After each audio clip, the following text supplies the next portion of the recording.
Hello, everybody, and welcome to this episode of Metal Coffee Conversations.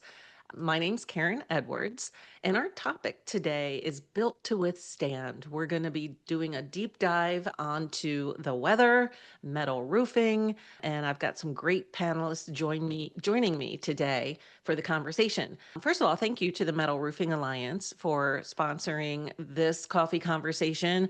Always excited to get good, important information and education out to the industry, and the Metal Roofing Alliance does a fantastic job at that. This is being recorded, so it will be available on Metal Coffee Shop within 1 to 2 days so that you can go back, watch it again, share it with anyone else that you think might need to hear this information. And the chat is open. So we would love for you to, make this a true conversation. Drop your name, where you're watching from. If you have questions throughout, just go ahead and use that chat and we'll answer right back and answer your questions in real time. Joining me today is Stefan Boyer.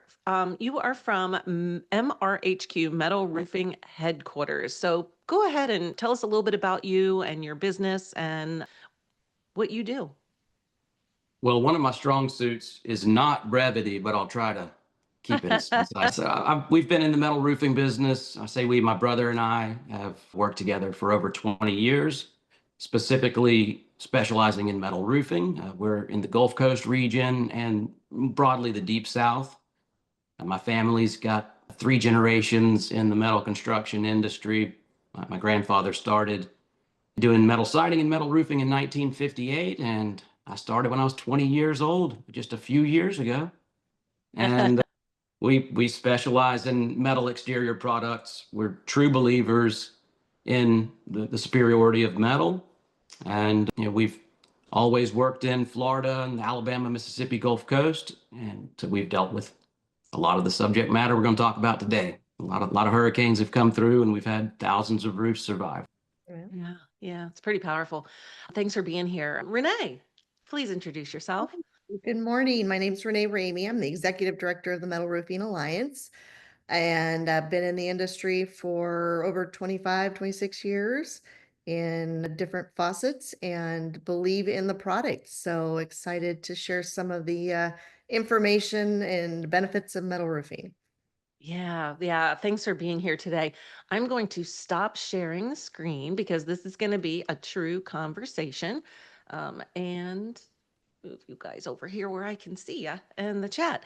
So we were going to have a third panelist here today, Edward from South Texas Metal Roofs. I think I got that name right. But unfortunately, just earlier this week, Edward had one of the worst hailstorms that he can remember in the area that he serves. And, needless to say, he is very busy taking care of his customers and answering phone calls and responding to requests for inspections. So it's funny that that happened, but, we still are going to have the conversation with Stefan and Renee. And let's talk a little bit about that weather. We are seeing more frequent the wildfires, the hurricanes, the severe storms. How is this changing the way that people are talking about resilience? And maybe, Stefan, you can get us started because you're out there talking to homeowners every day. What kind of Yeah, conversations are you having? yeah, and there's a lot of layers to it. The resilience part, we always focus on a few things, our kind of core values and kind of an industry wide, the beauty, durability, and energy efficiency of metal roofing. And the environmentally friendly could be a kind of in the place of energy efficiency. And that's really two things there. You've got the durability factor and you've got the environmental friendliness factor. And they go hand in hand. Durability, by the way, just to kind of say what that means to me, because it could mean different things. It's two distinct things. One, what kind of punch can a product take? So in a severe weather event like a hurricane or a hailstorm, how's it going to perform? And how well is it going to weather over time? And metal roofing really is by far the best option in both of those categories. And then the environmental friendliness of, other than saving on energy, you reduce the waste that's coming out of your house. And anytime you have to re-roof, you typically have to remove shingles.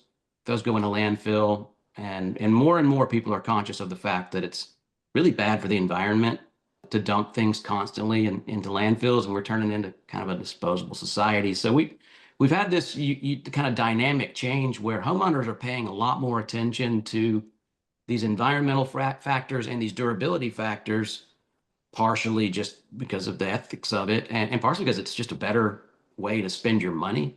Long term, it's going to save you a lot of money. So we have seen a tremendous growth in people that do that kind of research and are buying metal because of those exact reasons. And as the weather gets crazier, and it seems to be, metal seems to be a better option.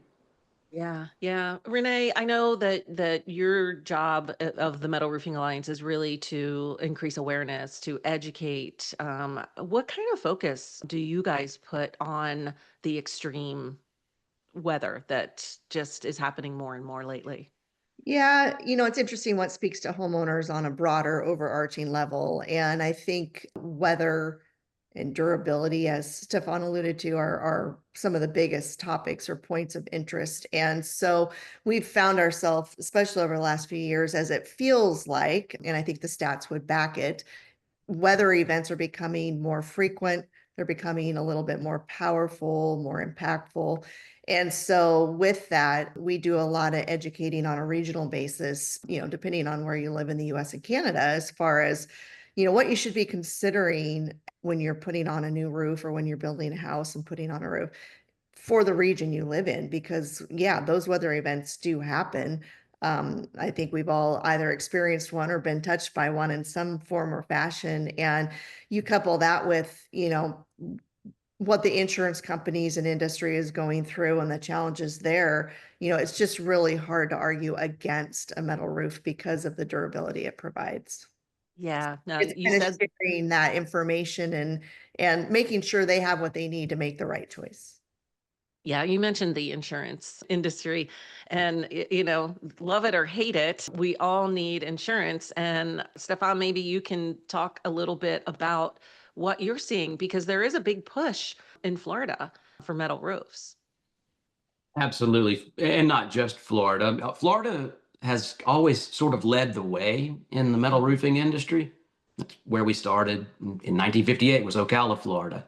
But Alabama, strangely enough, has been a bit of a leader in the fortified roofing program, which is an extension of the insurance industry. I mean, I'm sure we'll get into more detail about that in a little bit, but we've seen the insurance companies, your premium rates continually go up, up, up. And every time there's an extreme event like a hurricane, say after Hurricane Sally, the years after that, you're going to see somewhat of a skyrocket in insurance rates. And insurance companies are a lot more difficult to deal with for roof replacements these days. I think maybe by design, they kind of make it a painful process, especially for a homeowner trying to do it without a contractor. Right. So, the insurance companies, for obvious reasons, love metal roofs. They are going to pretty much eliminate the possibility of ever having a claim, at least on your roof, which is like 98% of homeowner claims. Wow. So, you've got the insurance company that benefits from it. And as a result of that, your homeowners are going to be benefiting because if there's less claims, people's rates will go down. And as much as people hate to see their premiums go up, what really hurts the pocket is when you have a claim on the Gulf Coast, instead of what used to be maybe $1,000 deductible, you pay your $1,000, you get a new roof. Now they're making claims, the deductibles for any named storms and sometimes even hail, a percentage of the home value, Oh, which totally changed the game. And it went from something where you've got this flat $1,000 to now you've got a number that is one going to increase as your home value increases. And the insurance companies make it to where if you want your premium not to skyrocket, you're going to have a 5% deductible. And then you start wow. getting into real money. I mean, especially if you take what might be a $300,000 house a couple of hours from the beach, you put it, within 10, 15 minutes, 30 minutes of the coast, they might value that at 700,000. And, I've seen a lot of customers with 20, 30, $40,000 deductibles. and Wow. it ends up being about the same amount that your asphalt shingles are going to cost. Yeah. So, and the insurance companies do that to protect themselves because they don't want to have to pay out if they can help it. So, Right. the long answer to that, but we've seen a lot of folks paying more attention to it in the last few years, especially post Hurricane Sally, and people are a lot more conscious of it because so many folks did have to pay those $20,000 deductibles. Wow. Yeah. So let's talk a little bit about the performance of metal, and the first being the wind resistance.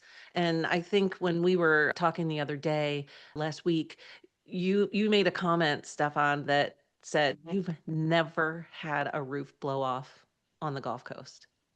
Yeah, it's a kind of it's somewhat shocking even to me. And I started in 2003. So that was really the end of really the beginning of 2004. So in my first year working on the Gulf Coast is when Hurricane Ivan hit. And our territory is from the Florida Panhandle to Louisiana. So within the next year, we had Hurricane Katrina and several Rita and several others in that 3 4 year period. It was crazy. So we have seen metal roofs, if they're installed properly, just perform flawlessly. The only times we ever see a metal roof fail is if it's not installed correctly. Maybe you install a system that's really designed to be done that way in some other part of the country where you're not going to get hit by hurricanes. But there's a laundry list of benefits. I would say in our area, the wind resistance is right near the top, and it's become even more valuable. And I don't want to sound like I'm bashing asphalt shingles as an industry. It's a reasonable way to roof a house, I suppose, as long as they're honest about what you're getting. But they have changed the shingles.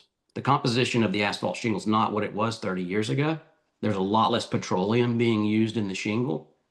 And that petroleum is the bonding agent that holds the shingles together. It's what makes the two layers stick and not flip up. And with time, people think that time is what ages a shingle. It's not exactly. What really ages a shingle is the amount of heat that you're getting in the area, the amount of rainfall, and then, of course, wind. And as in hotter climates, as the shingle ages, the amount of petroleum that's in there that's holding it together reduces. It leaches out of the product. So, a brand new asphalt shingle might do well, might go through a category 1 hurricane. But when it gets, 8, 10, 12 years old, there's not enough oil to hold it together, and a tropical storm will start blowing shingles off. So people are noticing that. It takes time for people to catch on, but the more and more you see that, the more and more people are gravitating towards metal for obvious reasons. It's not going to get any weaker with time, and it starts off really, really strong. Yeah, and I mean, wind is a problem throughout the country. I'm in Pennsylvania. We just had 45, 50-mile-an-hour wind gusts yesterday. And yeah, I was thinking about my roof up there flapping. But, so I know your service area is the Gulf Coast. And so we're talking a lot about hurricanes, but we have wind across the country. Any kind of strong thunderstorm is going to have gusts and all that. So I think it's important to consider that and that strength that metal delivers. But let's talk about other elements of metal. Renee, maybe you could touch on hail and fire resistance. Yeah, yeah. So I'm actually located in the Pacific Northwest. That's where I live full time. So wildfires are near and dear to us out on specifically the West Coast, and hail as well. And yeah, so along the same lines as what Stefan shared with the wind uplift and the high winds, we've got a wonderful product to offer to homeowners for wildfire resistance. The way, if as he said, and I agree, it's all about the install and the product being used. And if you install the right roof the correct way, you're going to save a home potentially from flying embers that, I mean, we've got on record, they can fly a mile plus from the source of the fire.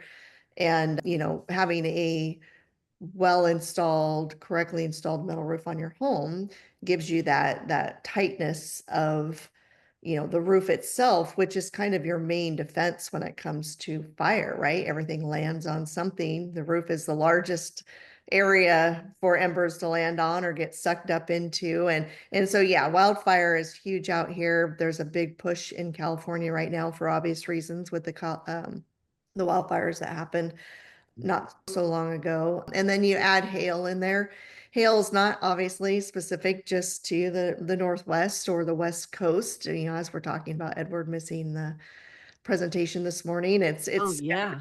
and so, you know, it's amazing to me that more and more people don't see that benefit from the hail side as well. And I can just give a quick little personal story. I have a home in an area of Oregon State that never, hardly ever gets wildfires. Yes, hail. No, we got a hailstorm and it wreaked havoc on the asphalt roof that was on. I live in a townhome, so there's 4 townhomes on our building.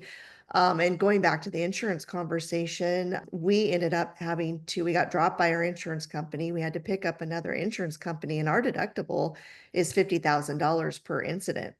So if that roof goes again, and Stefan, it hit my ears because it's personal to me. If we have a hailstorm next week and our roof is damaged again, we're out of pocket almost the price of what a brand new metal roof, well installed quality metal roof would have cost to put on the townhomes. But getting I'm in an HOA situation, getting HOAs to hear that and see that is very frustrating. But yeah, so you know, hail and wind and fires, it just provides metal roofing, quality metal roofing installed correctly, just provides that layer of protection that no other product can really touch.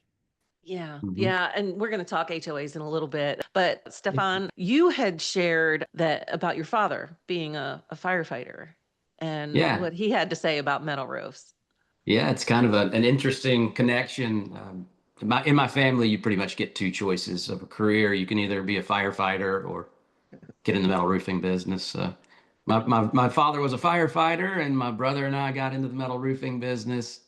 My uncles were in the metal roofing business, and my two cousins are firefighters. So, go figure.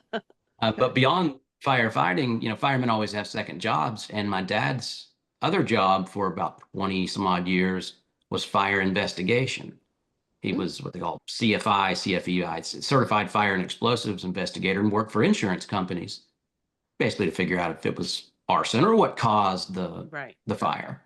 And he told me way back then, and I remember so many house fires that start on the roof and people don't think of it. And it obviously anywhere you get, where wildfires are prevalent, it's a no-brainer.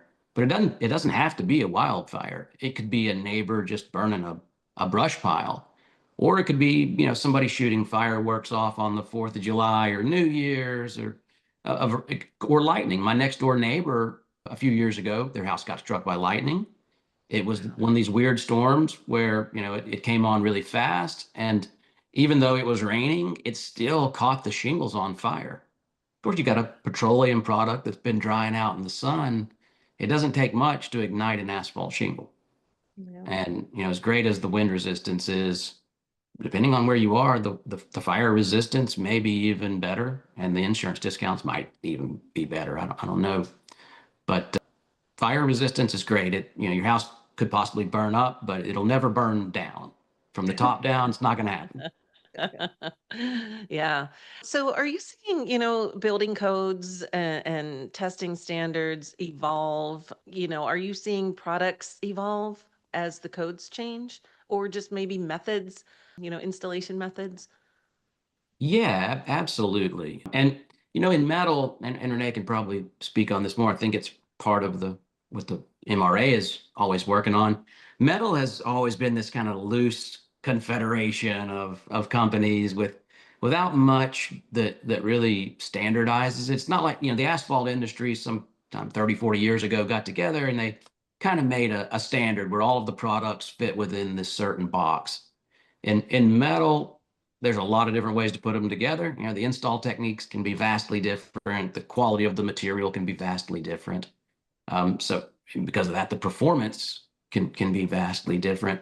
But if you're using the best techniques, you're probably going to be doing things based on what like a Florida building code requirement would be. And that's a great place to start.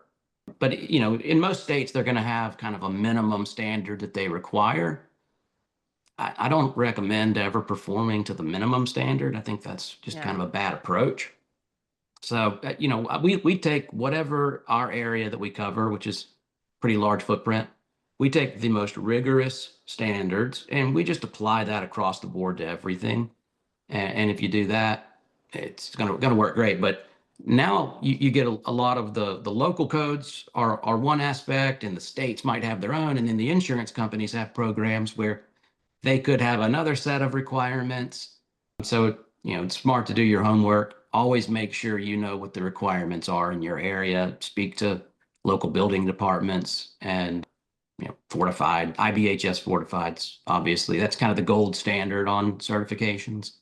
So my recommendation is to go through IBHS. And if you're doing what they say, you're gonna be fine. Yeah, so you mentioned the fortified program through IBHS. It's kind of taking the basic installation requirements and beefing them up a little bit, would you say?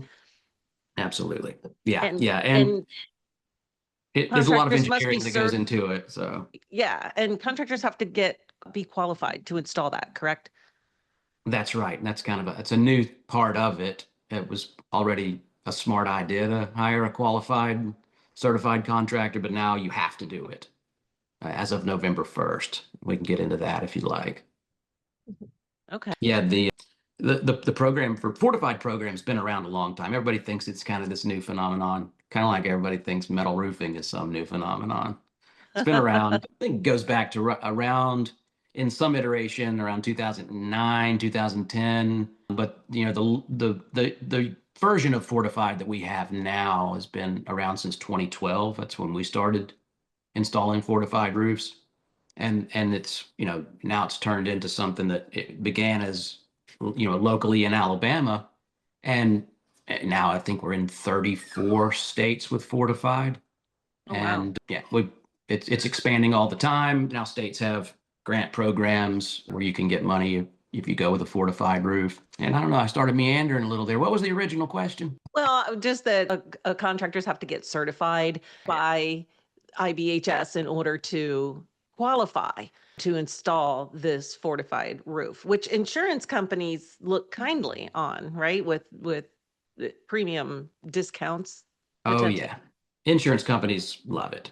In fact, it's actually an outgrowth of the insurance industry. So IBHS is the Institute for Building and Home Safety, Business and Home Safety, and they're sort of like what the auto industry had when they created this trade organization. It's, you know, basically engineers that determine, hey, these are the best practices for keeping people safe in a car, and then the manufacturers have to all go by that, like making sure there's seat belts in cars. What seemed like a no-brainer today, it wasn't a Yeah. thing, you know, not that long ago. And that's where we're trying to get roofing into, where if you go by these guidelines, we know the roof's going to perform. We know there's going to be less claims. And ultimately, if there are less claims, everybody saves money. You know, this isn't a zero-sum game. It's truly symbiotic. The insurance companies, sometimes they don't do themselves favors with the way that they act, and they've damaged their reputations a little bit. But on this one, they really are doing a good thing, and they're doing it for the benefit of everyone. Now, the standards are, I don't want to scare anybody away from it, but they can be a little complex and confusing to start with. Um, but there's a solution to that where the roofer doesn't have to like learn how to do the engineering aspect. I've gone through classes and I can kind of do it, but they use calculations where there's not numbers or letters. They got symbols, and I mean I don't even. It's rough for a roofer. So they've created, you know, another part of the fortifieds, the professional side, where you've got these certified evaluators. A lot of them are engineers or building inspectors, and they can come in on the front end and say, all right, here's the punch list of what you need to do on this specific job so that you meet all of the qualifications. And you know, you've got to do it while you're installing the roof, and it's all has to be documented. And I think we'll probably talk about that a little too. That's very important. But Yeah. you better do what they say, because you kind of get one bite at the apple. You don't want to take that roof off and, re-nail the decking again because you put the nails every 5 inches instead of every 4 or something like that. So hire a good evaluator, and that's really an important part, a good evaluator. There are a lot of evaluators now, and I'm sure some that are willing to operate in the gray area, maybe fudge things, but if you get caught doing that, it's a real big problem. You don't want to do that. And at the beginning of the program, it was kind of the Wild West. Thankfully, now there's all these apps like, you have to promote anything in particular, like Company Cam is what we use, and that documents everything with a timestamp, geo stamp on the exact location, and you have to have multiple photos of everything that you do, and then you share those, and it's kind of inspect what you expect is kind of Yeah. the D- philosophy on it. Document, document, document, right? It's all about that. And it is so That's easy to right. do with phones and with Yeah, there's no timestamps excuse. and yeah, yeah. No, If you no think if they excuse. say you need 4, take 40. Yeah, who knows? You might get one that gets blurry, or Yeah. just take more than you need. They don't. Not like you got to go to go get the film developed or something. I remember those days. So let's talk about, the manufacturers and the technologies and coatings that they're using to enhance the performance of metal roofs. I think you said yourself, Stefan, it starts with the finish. And Renee, maybe, talk about the importance of choosing a manufacturer that's involved in the MRA. Yeah, we are a nonprofit. We are all coming together under the umbrella of MRA for the benefit of the industry to make sure that homeowners and industry alike have the accurate information, have the right information to make educated decisions. So you're right, it starts with your suppliers, are you using the right substrates, metal substrates? Are you using the right coatings or paint systems?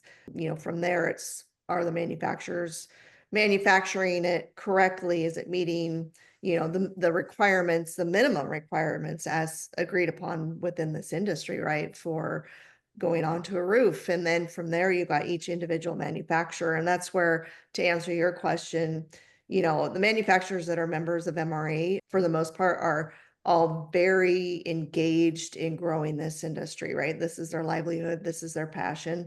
And so, to Stefan's point earlier, you know, crap in, crap out, that's not what we're about. We're about quality product going on in a quality install manner, because what we don't want are, those poorly installed or those shoddy, a light kiss of paint on a subferior metal, panel that the paint wears off or fades or looks horrible, in a couple years. None of that does our industry any good.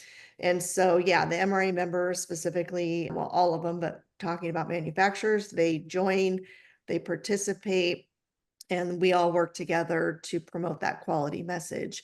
And they're always looking for ways to improve. Just to kind of add to that, we've got several manufacturers and even paint companies, steel companies that are working on, strengthening the substrate, coming up with a better coating that might perform better in certain climates, or etc. Yeah, how do they roll form it a little differently so that it meets the standards and lives up to the rigorous weather it's going to be in. Yeah, so it's a constant part of this business for sure. Yeah, yeah. So you do a lot of coastal work, right? So you've got to look for finishes that can stand up to that salt air, right? Absolutely. And the quote, it starts with the finish. I don't want or deserve credit for that one. That's one of the pioneers of our industry, Donald Miller, who started Classic Metal Roofs, now Isaiah, Todd Miller's father. That's a saying he's known for, and it's probably truer today than it was 40 years ago when he said it. So, Yeah. and it's definitely true on the Gulf Coast, or really anywhere that you're in a harsh climate. And it's not really limited to roofing. A lot of these technologies span multiple industries, and I'll probably get some things wrong here, so whatever, fact check me, internet. But the kind of finish, which that's a trade name for a PVDF coating, and that's always been the gold standard for metal roof coatings. But it's used outside of the metal roofing industry in a lot of instances. One being coating terminals for lithium batteries, which was always this weird niche industry. And around 2020, all of a sudden, we started seeing a skyrocket in the cost of Kynar coatings. And I was like, what in the world is going on? I knew that there was a supply chain issue, obviously, Sure. around COVID, but the explanation was, well, there's a federal mandate on the production of electric vehicles. So car companies are having to produce like, I don't know, 100, maybe 1,000 times more electric vehicles than they were, a few years earlier. And they have these big electric batteries and they're coating it with this PVDF coating. And because there was a mandate and then it was coupled with this supply chain crisis, the government then stepped in. Instead of getting rid of the mandate, they doubled down and said, okay, now y'all have to sell to the car company or the battery companies for automotive before everybody else. And Wow. the resin started to make the coating started getting allocated. And it was, you would never think that electric vehicles could affect the price of a metal roof, but there we were. Wow. But it's a statement on how great that coating is at protecting against corrosion, because you'll be hard pressed to find anything, a harsher climate than a battery terminal. Yeah. Um, Wow. yeah, but metal roofing has always been the biggest user of that finish. And there are other technologies that have come along. You've got the frost and crinkle finishes, which are really popular. We love them. We started using them in around 2017. I think that's when they first got to the United States. And it gives you more of like a textured, matte finish. Hard to describe. You just have to really see it, but it's a beautiful, beautiful coating.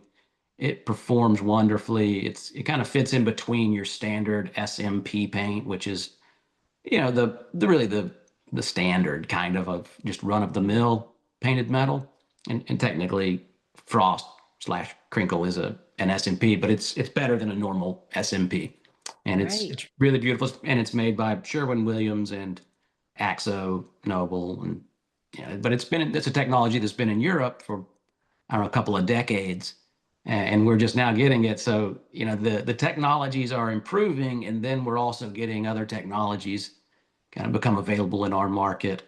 And as long as you have a paint finish that's going to stay coated to that metal, your metal is protected. It's you know really a big cost point though, and I want to take a little bit of a sidebar and talk to roofers a little bit that sometimes we like to impose our value systems on our customers, and that's not a smart thing to do. Like, you might think, well, I wouldn't pay that much for that coating. I can, for $10,000 less, you can get a metal roof that's going to stay dry. But that's not how people make decisions. Buyers, some make a price-based decision, but they're the minority. People make their buying decisions based on a lot of different factors.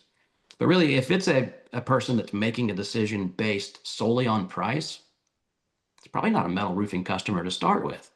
Yeah. They're probably shopping for the wrong product. They should get an asphalt shingle. It will cost less and very consistently do what it's going to do. So people will, they like features and benefits, and there are so many great benefits to a high-end coating.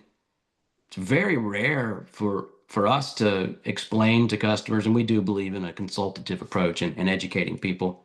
And when you educate people on what they're getting and, like, the next 5, 10, 15, 20 years, what's going to happen, say 80% of people choose to go with the more expensive option. So yeah, don't avoid selling a roof with a high-end coating just because it costs more money. We'll look back 10 years from now and laugh at how cheap things are right now. So And true. we think it's crazy, like, I can't believe it cost that. I sold my first Kynar coated metal shingle in 2004. And I went by the house the other day. It's in Fairhope, Alabama, and the roof looks as good as the day it was installed. And I remember the homeowner about fell out of his chair at how much it cost. The next door neighbor basically, like, nearly accosted me for selling it to the guy because he was 80 years old and he Yeah. was spending more money, like 2.5 times what the asphalt was at that time. He's like, oh, he doesn't need to be spending that much money. And then 10 years later, the neighbor calls us to get a quote on the same roof after his shingles blew off again. And, we gave him that price and he about fell out of his chair at how much more the metal shingle was 10 years later. And now we look back 20 years ago and it's like half of what the guy's deductible is now. And Wow. his roof is still basically new. You Yeah. know, you got to be careful not to be a prisoner of the moment when it comes to cost and price.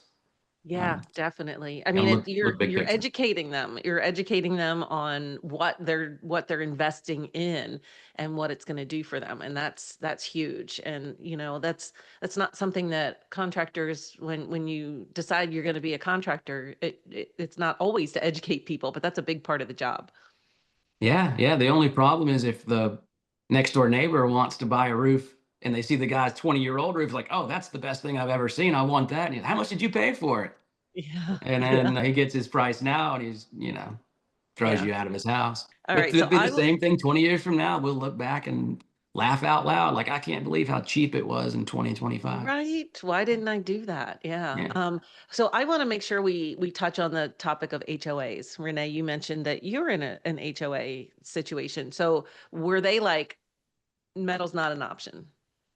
Yeah, I think there's a lot of education that needs to be aimed at the HOAs within the US and Canada as well. And I actually am part of two HOAs, president of one and secretary of the other now.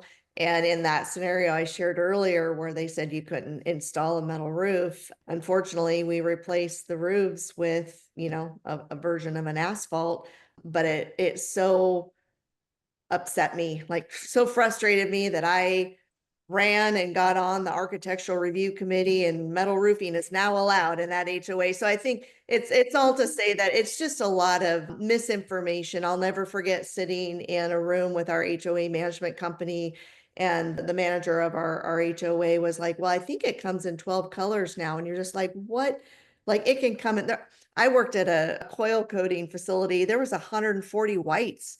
It can come in any color you want. It's just like, so and it only comes at, like the barn roofs, so it's just a lot of misinformation. And as I walked through that process personally, it just validated what we've been trying to do as a whole to all HOAs, and all HOA leaders throughout the US and Canada. Again, it's just that, it can look like any other roofing material out there. It can be any color you want it, honestly. And it goes with any architectural style of home. There's this mentality that it only looks good on barn dominiums or country crafts. No, no, it looks great on all different kinds of homes. So it's almost become, in my experience, a visual journey where you've got to present, well, okay, this is a metal roof, and look at this architectural style. That's a metal roof.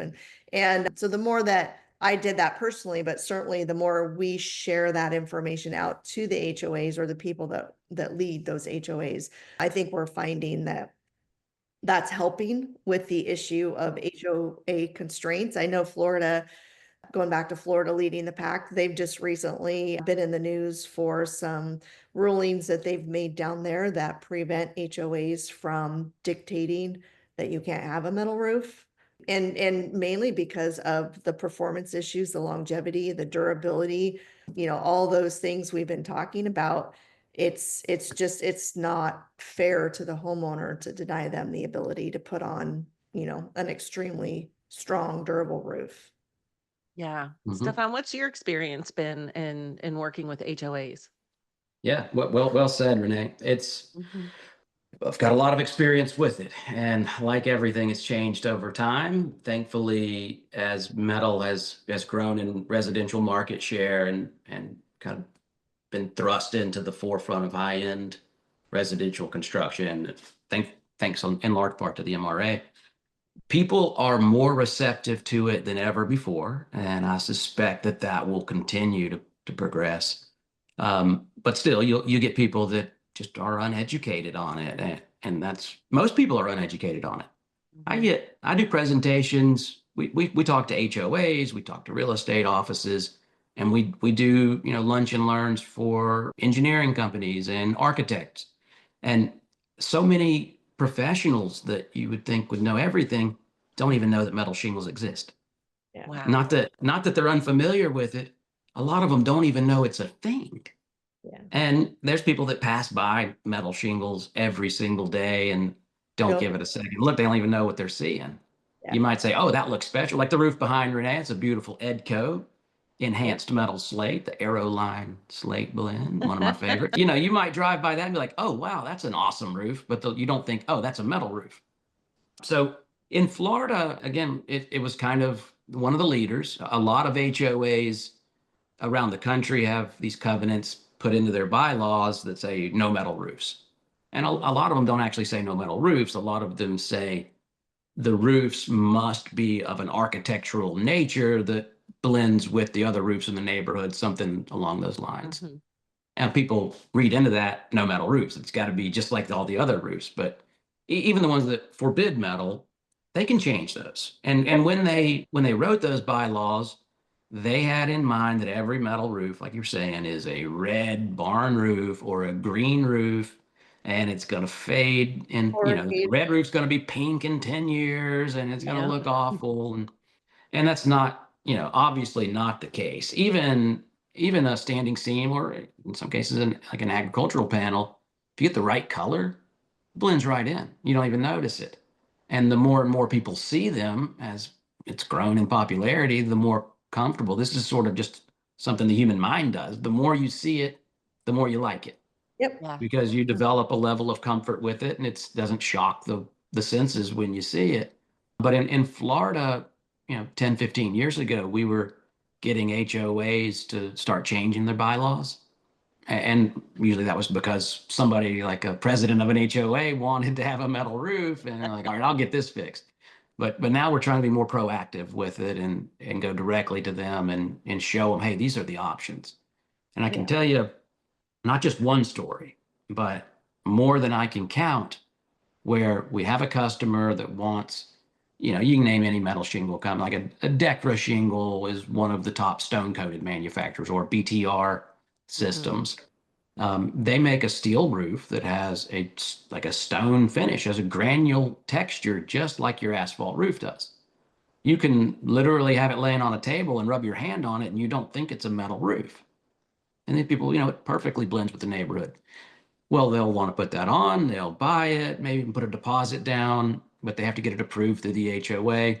And I always try to tell them, look, don't just call your HOA president and say, hey, I'm thinking about putting this metal shingle on, because you can be as detailed as you want. You can tell them, write him a book explaining exactly what it is and what it looks like. Now, all they're going to hear is metal roof, no. And so time and time again, people say, oh, I told them and they won't approve it. They're saying no metal roofs. I'm like, well, I told you go see them and actually show them the sample when you're asking if you can do it. And 100% of the time, when they finally go and see the person in person and like, hey, here's what we're thinking about putting on. Can we get this approved? They say, oh, well, I thought you were talking about a metal roof.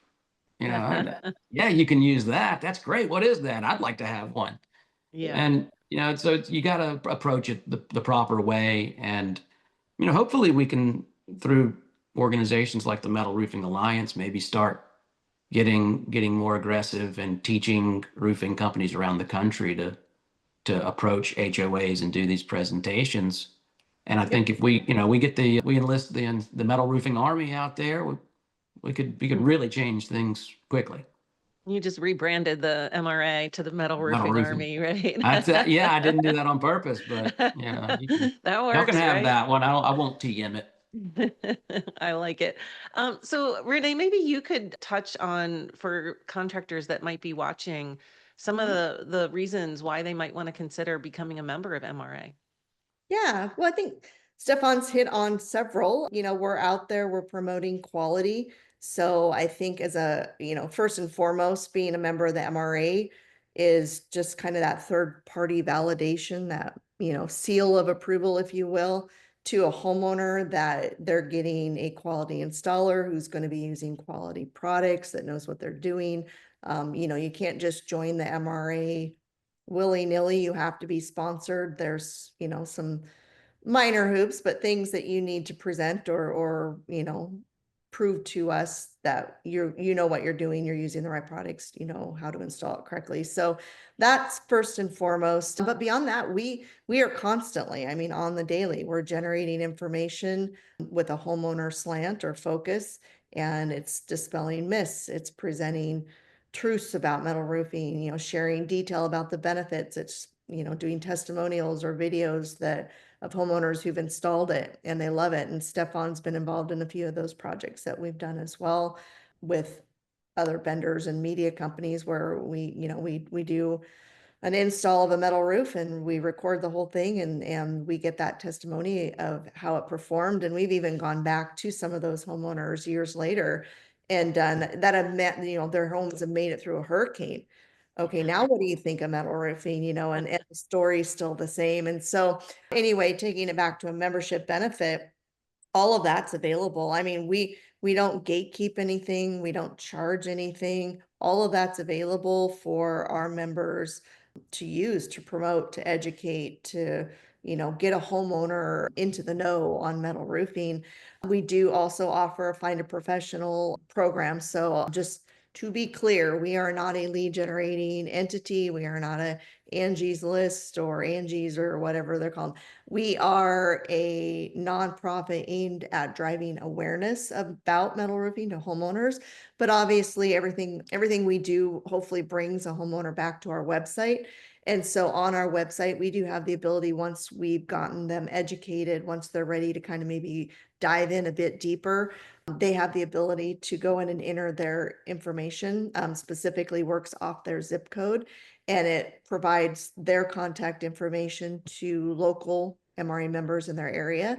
And it gives the homeowner real time on their screen information for those companies that are members of MRA as well. So it's kind of works both ways to get a homeowner in touch with a local resource that is an MRA member that can answer their questions, you know, come meet with them in person if that's what they need, show them some examples in the local area of projects they've done. So there's a lot there, you know, and then the more boring stuff of, you know, we participate in a lot of industry focused efforts, from training and codes and standards to product development, you name it. So we're just here representing quality metal roofing. And if you want to be a part of that and be known for that, we're here to help.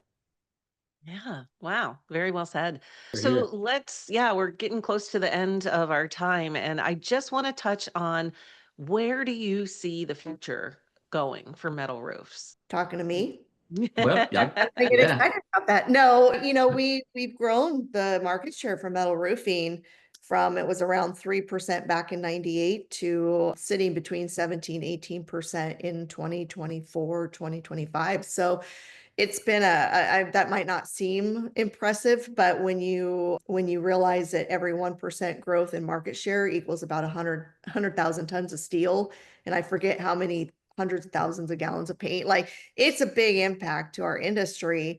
So it's important, you know, it's important to the industry that we continue this effort. And we are second, metal roofing is the second most popular roofing choice after asphalt in the residential area. And when you look at, you know, asphalt has 70 some percent and metal has 20 or just under 20%. That's a lot of plus, right? That's a lot of goal out there, a lot of roofs to gain. So I share that only to say that, you know, we've come so far, but there's still so much further we can go. And I believe as we continue to educate, promote, and get homeowners aware of metal roofing, I believe we'll continue to see that market share go up. So Yeah. So there's a lot of opportunity for contractors who maybe aren't offering metal roofs currently to get into that. Stefan, do you have any advice for a contractor that wants to start doing metal roofs? Absolutely. And to add a little bit to what Renee just said, although she said it perfectly, the she was being a little bit modest. The growth of metal roofing has a tremendous amount to do with the Metal Roofing Alliance, which I became a member in 2007. One of the best decisions I ever made. Whatever you pay for it, I can't tell you what it is offhand, but one job will pay for that, you know, 3 times over, and they send us a lot of business. I mean, it's just a great organization. But the growth residential market share growth, it's impressive to grow from 3 to 18%. I'm no math wizard, but I think that's about 15 percentage points. But that's a 600% growth. That's insane. And we're talking about something that every home has. Not every home doesn't have a metal roof, but every home has a roof. Yep. And when you pick up 600% growth in that industry in that short of a period of time, which it is relatively short, that is really doing something. This isn't hot tubs growing 600%. Roof of a segment of roofing, Yeah. and that hasn't gone unnoticed. Obviously, homeowners are noticing it, roofers are noticing it, and a lot of people do flock to metal roofing because of that. And the other industries have noticed, and specifically asphalt, which whatever it is, what it is, they like to put out some information periodically about metal roofing that, a little bit of propaganda that they've always tried to say negative things about metal roofing with none of it rooted in truth. There is no negative to metal roofing. So if anytime you get some information, if you're hearing something negative about a metal roof, odds are that is being put out by somebody that's coming from another industry. And maybe there's always a sliver of truth. The caveat is if it's not done correctly, yeah, that's possible. You could have that problem, whatever the problem is. But if you do a metal roof correctly and you use an MRA manufacturer, you go by the best standards, there are no negatives. The only potential negative could be, if you wanted to find one, would be that the initial price is higher. But your more savvy buyers don't look at price as much as they look at cost. And that sounds like semantics, like a politician or something, but it's the truth. There is a difference in pricing cost always. Cost is what really matters, and a metal roof actually costs less money. You go through one roofing cycle when you start factoring in energy savings, insurance savings, increased home value, and then you look at, all right, I bought one roof now, and then 10 years from now it's doubled. They've been doubling, asphalt has, every 10 years. You're going to spend the money for the metal roof, 1.5 to 2 times over. So over time, it literally pays for itself. The only negative, potentially price, and then I guess you could say one other potential negative is they're a little more complex, a little less user friendly.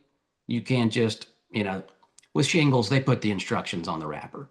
I mean, it's not much to it. We actually have install manuals, and you have to actually read them, and there's installation training schools, and you should take the time to learn how to do it correctly. If you don't, you'll have problems. But outside of that, there's loads and loads of benefits to metal, and thankfully the Metal Roofing Alliance is a big part of that. And now that I can get off my soapbox there, what was you asking? Any advice for someone that wants to add metal to their business? Maybe they've been doing asphalt for years, and they at least want to give homeowners that option, just to get started in 2 minutes or less. One, I would say hire a crew, recruit and hire a crew that specializes in metal if possible. It's difficult to make that jump back and forth from asphalt to metal. It's a different animal. It's different tools. Everything about it is different. It's an analogy would be like, all right, somebody does brick or vinyl siding. That's not the same trade. So hire a specialist when possible. Go through manufacturer certifications. Read installation manuals. Make sure you're charging enough money where you can actually afford to do the roof correctly. You can get away with cutting corners in some industries. You cannot get away with cutting corners in metal roofing. The chickens will come home to roost, and you'll get bitten in the rear down the road. So that, and don't be afraid to actually sell something. I mean, we're not going in and doing some dog and pony show and driving homeowners crazy, but you can't be in the metal roofing business and just quote stuff over the telephone, use Eagle View and leave a price in a mailbox. There's too many variables. There's too many questions that will get uncovered throughout the conversation with a homeowner. And you really owe them the time to do a true consultation on it. Yeah. Yeah, 100%. Very well said. Well, we are out of time. So No. I am going to say once again, thank you to the Metal Roofing Alliance for being here and sponsoring this conversation. And for more information about metal roofing and the Metal Roofing Alliance, it's metalroofing.com, right, Renee? Yes, it is. Yeah, really easy to remember, metalroofing.com. And MRA also has a directory on Metal Coffee Shop. You can find lots of information about metal roofing there as well. Thank you, everyone out there, for attending this Coffee Conversations. As I mentioned, this is going to be available on demand on our website within 1 to 2 days. So you could share this. And, good luck out there with your metal roofing efforts, and reach out to us at Metal Coffee Shop or Renee at the Metal Roofing Alliance if you have any questions. Thank you both for being here. Whatever you do, don't go to mrhqroofs.com. Don't go there. Go there. All Shameless right. plug. See you. Thanks, Thank you. guys. Bye-bye.